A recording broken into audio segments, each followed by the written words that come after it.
The White House is defending its border policies, even as Republicans urgently call for the administration to step up its enforcement efforts. Mark Meredith is live in Wilmington, Delaware, where the president is spending his weekend. Good afternoon, Mark. Mike, good afternoon to you. The Biden administration says its border policies are simply more humane than what the Trump administration had. But Republicans say what's going on the border has really become a national security crisis.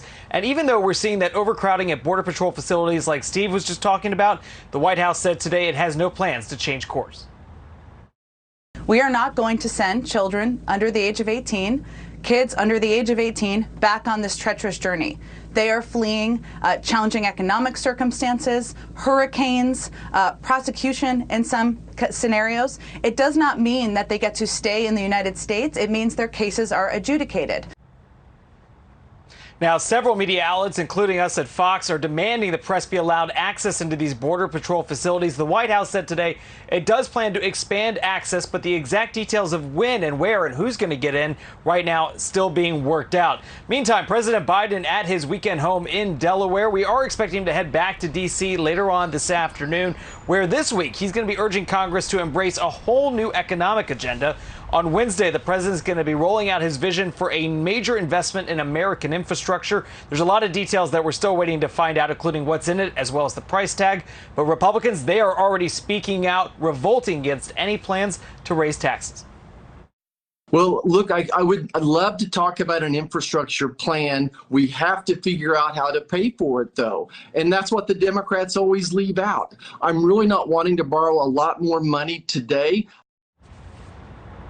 Now, the White House says that President Biden is going to be rolling out his economic vision in a few different stages. This week, infrastructure. Then later on in April, we're going to get a better idea about his plans for health care as well as for social programs. But you can bet while the White House tries to pivot to some of these other issues, Republicans are going to make sure that they keep the border security matter front and center. Mike. Mark Meredith live in Wilmington, Delaware. Mark, thanks a lot.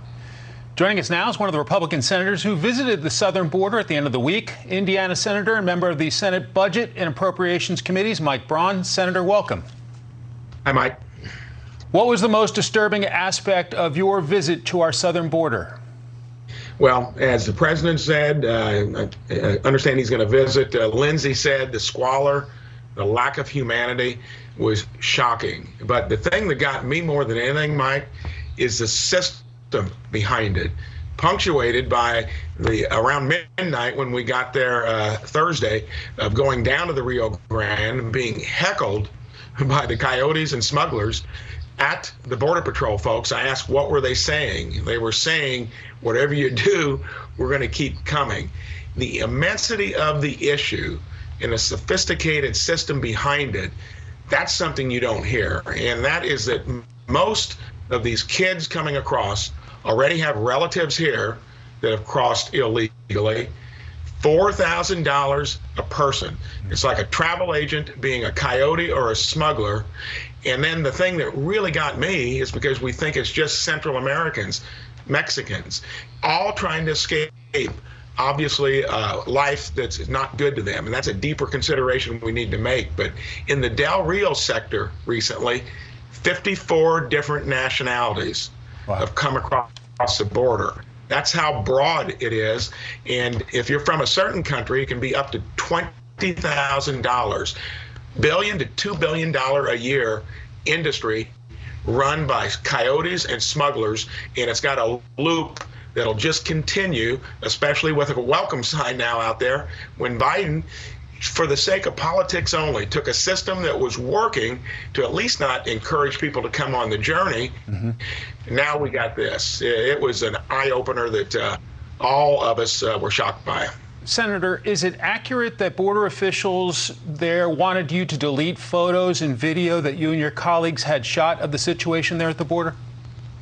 Well, I'm a direct witness to that, because the lady that was from the Biden administration came to me first. I had taken a few pictures, and she had just caught me snapping one, and she made me delete that picture. But of course, as I was doing that, others were taking pictures, and then it got to where she could tell that wasn't going to work. But no, I was the first one. She made me delete a picture, and yes, that's the sad thing. No transparency. If things were like they were saying, they wouldn't be having people down there trying to hide it. Okay, to upcoming legislation, infrastructure, we're hearing maybe a $3 trillion package, perhaps more than that. As someone with a budgetary and appropriations background, what are your thoughts? What are your concerns? Infrastructure was the reason I ran as a state legislator back in 2015, was there in Indiana, 15, 16, and 17. When it comes to infrastructure, we all like it and we need it. Not only roads and bridges, air, waterways, rail. But the big issue in Indiana was, do you do it responsibly by having some pay for, or do you do it like we do in the federal government on everything, borrow the money? We raise the gas tax, and especially the diesel tax, which is paid for by businesses. We got collective interest in doing it from stakeholders. That's why we got a stream of revenue that's going to pay for our infrastructure in Indiana, crossroads of America. They don't do it that way in the federal government. We borrow 23% of what we spend currently on infrastructure. We need to be talking about how we're going to pay for it before we do it. Senator, we're nearly out of time. Any sign Democratic leadership wants your input from Republicans? Well, if you're going to take an example of everything that's occurred so far, there's not been one piece of Republican input on any of the stuff that we've been looking at. And let's just take the COVID Relief Act, which was only 10% towards that.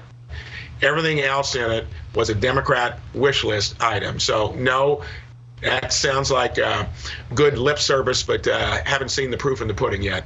Senator Mike Braun from the great state of Indiana. Enjoyed March Madness, sir. Thanks for your time. Thank you.